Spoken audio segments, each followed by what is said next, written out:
Welcome back to another technical video. Today we're going to be going through your question, answering it, and hopefully finding that solution you need. Guys, remember, stay just a little bit crazy, just like me, and hopefully you get through that resolution. So let's continue on.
And that's it, guys.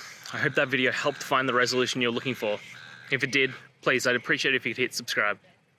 Until the next time you need more technical help, I hope you have a good one. Cheers.